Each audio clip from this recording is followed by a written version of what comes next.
Secretariat ఎదుట రాజీవ్ గాంధీ విగ్రహం. అంటే రాజకీయంగా సేవ చేస్తేనే సేవ చేసినట్ట, ఒక సైంటిస్ట్ సేవ చేసినట్టు కాదా, ఒక వ్యవసాయదారుడు ఈ దేశానికి సేవ చేసినట్టు కాదా, ఒక సైనికుడు దేశ రక్షణ బాధ్యతలో ఆయన వీరమరణం పొందితే ఆయనకు ఒక మీ కుటుంబానికి రాష్ట్ర వ్యాప్తంగా దేశవ్యాప్తంగా ఎన్నో విగ్రహాలు ఉన్నాయి. దాంతో వచ్చేటువంటి ఎంతోమంది సైంటిస్టులు ఉన్నారు. చంద్రయాన్ కావచ్చు, ఇస్రో ప్రపంచంలో మనకి అత్యున్నత స్థాయిలో ఉండడానికి కారణము వన్ ఆఫ్ ది పర్సన్ మన దేశాన్ని కాపాడినటువంటి వ్యక్తులు ఎంతో మంది ఉన్నారు. మన సంస్కృతిని కాపాడినటువంటి వ్యక్తులు ఎంతో మంది ఉన్నారు. వాళ్ళు చేసినటువంటి సేవలో ఈయన సేవ. వేదవ్యాసుడు అంటే ఎంతమందికి తెలుసు, భాస్కరాచార్యులు అంటే ఎంతమందికి తెలుసు, సుశ్రుతుడు అంటే ఎంతమందికి తెలుసు, మనకు ఆయుర్వేదం ఇచ్చినటువంటి చరకుడు అంటే ఎంతమందికి తెలుసు. వీళ్ళని మనం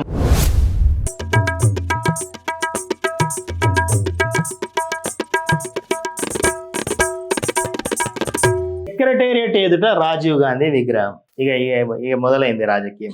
రాజీవ్ గాంధీ ఎయిర్పోర్టు, రాజీవ్ గాంధీ రహదారి, రాజీవ్ గాంధీ ఈ దారి, రాజీవ్ గాంధీ ఆ దారి, రాజీవ్ గాంధీ ఇది, రాజీవ్ గాంధీ ఏది లేదు. రాజీవ్ గాంధీ ఇక వేరే వాళ్ళు ఎవరు ఏ సేవ చేయట్లేదా, లేకపోతే వేరే వాళ్ళ పేర్లు పెడదాం. ఒక సైంటిస్టులు ఉన్నారు, సైంటిస్టుల పేరు పెడదాం. అంటే రాజకీయంగా సేవ చేస్తేనే సేవ చేసినట్ట, ఒక సైంటిస్ట్ సేవ చేసినట్టు కాదా, ఒక వ్యవసాయదారుడు ఈ దేశానికి సేవ చేసినట్టు కాదా, ఒక సైనికుల పేర్లు పెడదాం.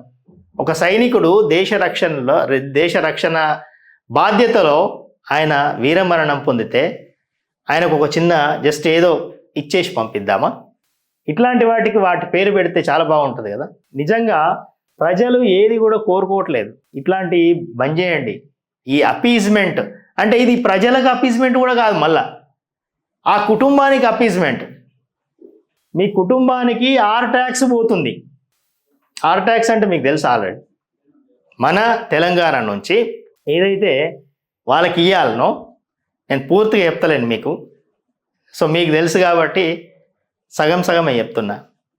ఓకే, సో ఎవరో ప్రొఫెసర్ వాళ్ళు చెప్తారు అంటారు కదా, అట్లా నేను కూడా ఈ విషయంలో సగమే చెప్తున్నా. ఇక్కడ నుంచి ఆర్ ట్యాక్స్ పోతుంది, అన్నీ పోతాయి. ఇంకా కూడా ఈ పేర్లు ఎందుకు, ఈ విగ్రహాలు ఎందుకు? సరే విగ్రహాలు పెట్టుకో, విగ్రహాలు ఉన్నాయి కదా. రాష్ట్ర వ్యాప్తంగా దేశవ్యాప్తంగా ఎన్నో విగ్రహాలు ఉన్నాయి. దాంతో వచ్చేటువంటి ఫాయిదా ఏంది? ఏం ఫాయిదా చెప్పండి? ఒక విగ్రహం పెట్టడం వల్ల ఏమన్నా మొత్తం దేశమంతా మారిపోతుందా? రాజీవ్ గాంధీ పేరు తెలియని వాళ్ళు లేరు కదా, ఇంకా మర్చిపోలే కదా. ఇంకా కూడా మళ్ళీ ఏది రాజీవ్ గాంధీ విగ్రహము మళ్ళీ మళ్ళీ మొదలైతే ఇప్పుడు ఊరూరా రాజీవ్ గాంధీ విగ్రహం పెట్టేస్తారు. అది ప్రజల గుండెల్లో వాళ్ళు పెట్టుకొని ప్రజలు పెట్టుకోవాలి. ఎంతోమంది సైంటిస్టులు ఉన్నారు, దేశ సేవ చేసిన వాళ్ళు. అబ్దుల్ కలాం ఉన్నారు, అబ్దుల్ కలాం పేరు పెట్టండి, అబ్దుల్ కలాం విగ్రహం పెట్టండి. అబ్దుల్ కలాం పెట్టాలి కదా. ఈరోజు మనకి భారతదేశాన్ని మిసైల్ మ్యాన్ అంటారు ఆయనను. మన భారతదేశాన్ని మనకి ఎన్నో రకాలైనటువంటి డిఫెన్స్లో ఎన్నో రకాలైనటువంటి ఆవిష్కరణలు జరపడానికి కారణము ఆయన.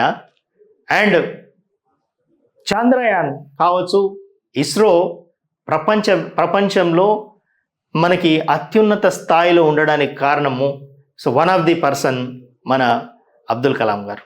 అబ్దుల్ కలాం గారి ప్రతి ఊరికి చెప్తున్నా, మీ అందరికీ చెప్తున్నా, మన దేశాన్ని కాపాడినటువంటి వ్యక్తులు ఎంతో మంది ఉన్నారు. మన సంస్కృతిని కాపాడినటువంటి వ్యక్తులు ఎంతో మంది ఉన్నారు. వాళ్ళు చేసినటువంటి సేవలో ఈయన సేవ చాలా తక్కువ. ఎంతోమందిని మనం మర్చిపోతున్నాం. ఆ మరిచిపోయినటువంటి వ్యక్తులను మనము ఈరోజు ఊర్లలో ఆ విగ్రహాలు పెట్టుకుందాం. దేశం కోసం పాటుపడినటువంటి ఎంతో పురాతనమైనటువంటి వ్యక్తులు ఉన్నారు.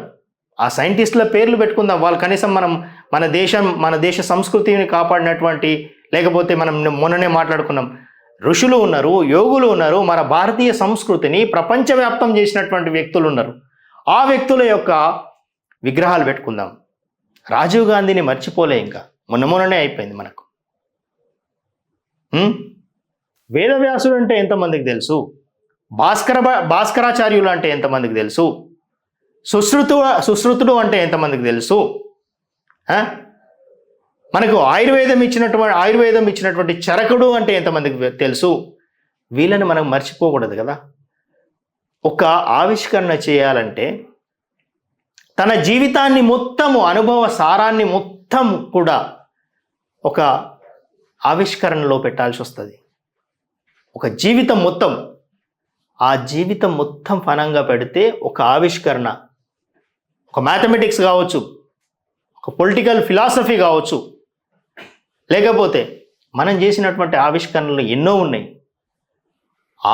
ఏదైతే మన భారతీయ సంస్కృతిని కాపాడినటువంటి వ్యక్తులు ఉన్నారో, భారతీయ సాహిత్యాన్ని చేసినటువంటి వ్యక్తులు ఉన్నారో, మహోన్నత వ్యక్తులు ఉన్నారో, ఆ మహోన్నత వ్యక్తుల యొక్క విగ్రహాలు పెట్టుకుందాం.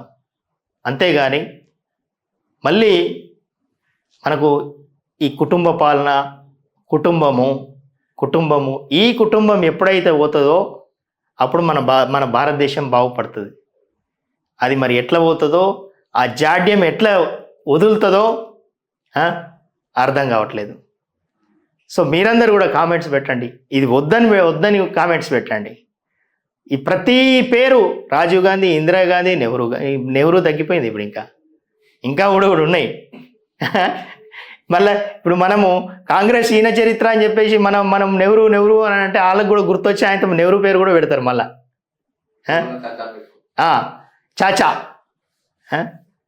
చాచా ఎయిర్పోర్ట్ అని పెట్టాలి. బాగుంది ఇది. చాచా ఎయిర్పోర్టు, చాచా విగ్రహము, చాచా రోడ్డు, చాచా భవనము, ఇవన్నీ పెట్టుకోవాలి. కాబట్టి ఈ విగ్రహాలు అక్కడే బహిరంగ సభ నిర్వహించే ఛాన్స్ అట. వేడుకలకు ఘనంగా నిర్వహించేందుకు సర్కారు ఏర్పాట్లట. సోనియా గాంధీ, రాహుల్, ప్రియాంకకు ఇన్విటేషన్ అట. స్వయంగా ఆహ్వానించనున్న సీఎం రేవంత్ రెడ్డి గారు. స్వయంగా ఫ్యామిలీ అందరితో పోయి ఇన్వైట్ చేయండి. రాష్ట్రంలో ఉన్నటువంటి ఈ అందరిని తీసుకుపోండి మంచిగా ఇన్విటేషన్కి. అద్భుతంగా ఉంటుంది. డెవలప్మెంట్ గురించి ఏదైనా ప్రతిపాదనలకు విలువండి మంచిగా.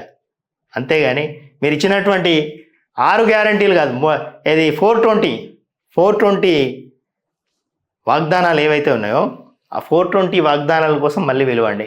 ఏం చేద్దాం, ఎట్లా చేద్దాము అనేది.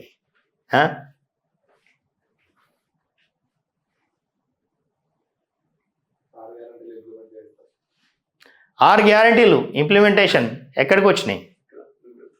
అదే ఇప్పుడు 6 గ్యారంటీలు గాంధీ ఇది ఎందుకు పిలుస్తున్నారా? 6 గ్యారంటీలు అయిన తర్వాతనే విలువాలని వీళ్ళని.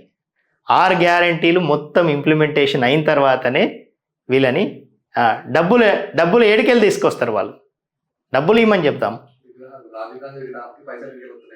రాజీవ్ గాంధీ విగ్రహాలకు పైసలు ఏడికెళ్ళి వస్తున్నాయి అని అడుగుతున్నాడు వజయ్. సో కాబట్టి ఫస్ట్ 6 గ్యారంటీలు ఇద్దాం. 6 గ్యారంటీలని, ఎందుకంటే స్కూటీలు ఏమైనాయి, ల్యాప్టాప్లు ఏమైనాయి, స్కూల్ పిల్లలకి ఇందాకనే వేరే ఏదో పేపర్లో చూసినాం, ఫీజు రీయింబర్స్మెంట్ ఏమైంది, లేకపోతే పేపర్లల్లో ఆ స్కూళ్ళకి బాత్రూములు చక్కగా లేవు, బాత్రూమ్లకు డోర్లు లేవు. ఏదో పేపర్లో చూసినా నేను, ఆ బాత్రూమ్ డోర్లు లేవు. ఇంత దారుణమైనటువంటి స్థితి ఉంటుంది. ఈడ రాజీవ్ గాంధీ విగ్రహాలు పెడతారు, పెద్ద సభలు. అమరవీరుల స్తూపాలు పెట్టరు. అమరవీరులకు 250 గజాలు ఇయ్యరు. ఇచ్చిర్రు అమరవంద. ఇప్పటి వరకు లిస్టు తయారైతుందని చెప్పేసి లిస్ట్ ఒక్కటి చూపించారు అంతే. మీకు వచ్చిందా అమరవీరు? ఒకసారి అడుగుని. అమరవీరుల కుటుంబాలకి 250 గజాల స్థలం ఇస్తామని చెప్పారు. ఇచ్చిండ్రా? వాళ్ళకి ఇల్లు కట్టించిర్రా? ఇక ఇల్లు కట్టిస్తాము, ఇందిరమ్మ ఇల్లు అని పేరు పెడతారు. ఇక మళ్ళా చాచా ఇల్లు పేరు పెట్టారు, మంచిగా ఉంటుంది. చాచా ఇల్లు, పూల్వాలా చాచా ఇల్లు అని పేరు, ఇంటి పేరు పెట్టారు, బాగుంటుంది. డబుల్ బెడ్రూమ్ అని చెప్పేసి ఆయన దోమలకు డబుల్ బెడ్రూమ్ కట్టించిండు. ఇప్పుడు వీళ్ళు కట్టించేటి మరి కుక్కలకు కట్టిస్తారో మరి ఎవరికి కట్టిస్తారో చూడాలా. అది కుక్కలకు కట్టిస్తే చాలా అద్భుతం పాపం. అవి నిరాదరణకు గురైనవి, మనుషుల మీద అటాక్ చేస్తున్నాయని విన్నాం కదా మనం. కాబట్టి ఈ విగ్రహాలు ఇవి అవి కాదు కోరుకోవాల్సినవి, 6 గ్యారంటీలు ఏమైనాయి అని చెప్పేసి అడగాలి మనం. ట్వీట్లు కొట్టాలి, అందరు మెసేజ్లు కొట్టాలి ఫేస్బుక్లల్లా, మాకు 6 గ్యారంటీలు. ఇంకా గమ్మత్ ఏంటంటే 6 గ్యారంటీలను పెట్టుకొని అందరము ఫేస్బుక్ కావచ్చు, ట్విట్టర్ కావచ్చు, మన వాట్సాప్ స్టేటస్ పెట్టుకుందాం, 6 గ్యారంటీలు ఏమైనాయి. అందరూ 6 పెట్టుకోండి. ఇక 6 ఈ స్టేట్లో మొత్తం నిరసనగా 6 గ్యారంటీలు ఏమైనాయి.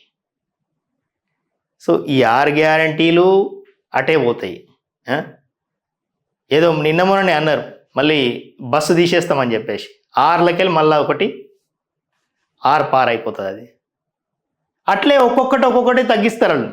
వీళ్ళు 6 గ్యారంటీలు ఇయ్యరు, అవి నెరవేరవు. అడగలేం మేము కూడా, రాష్ట్రాన్ని డెవలప్ చేద్దాం అంతేగాని ప్రజాపాలన ఎవరు కూర్చోవట్లేదట.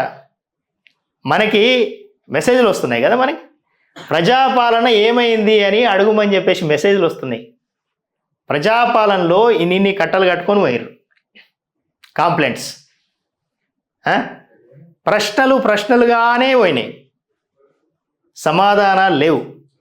పాపం వాళ్ళు ప్రజాపాలన అని చెప్పేసి వాళ్ళు రైతులు కావచ్చు, లేకపోతే వీళ్ళందరూ వాళ్ళ పనులు ఇడిచిపెట్టుకొని పోతారు. ఇది కూడా ఎంత దారుణం అంటే, వాళ్ళు పనులు ఇడిచిపెట్టుకొని ఆడ నిలబడి లైన్లు కట్టి ప్రజాపాలనలో వాళ్ళు ఇస్తారు. No response, no reply. మళ్ళా ఆ ప్రజాపాలన మీద మరి మనం ఏమన్నా ఇంకొకరికి ఏమైనా కంప్లైంట్ ఇద్దామంటే ఆయన్నే అపీలేట్ అథారిటీ, ఆయన్నే ఫైనల్. సో ఈ విధంగా ఉంది. ఇంకా ఈడ ప్రజాపాలన వదిలిపెట్టి అమెరికాలో మంచిగా డ్రైవర్లెస్ కార్లలో తిరుగుతున్నావు అన్న. ఈడ ప్రజాపాలన ఏమవుతుందో అడగన్నా. ప్రజాపాలనకి డ్రైవర్ని పెట్టే. కాబట్టి ఒక్కసారి ఈ ఆలోచిస్తారా, అనుభవిస్తారా అనేది మేము ఎప్పుడు చెప్తుంటాం. మీరందరూ నిరసన తెలుపుదాం ఈ ప్రభుత్వానికి.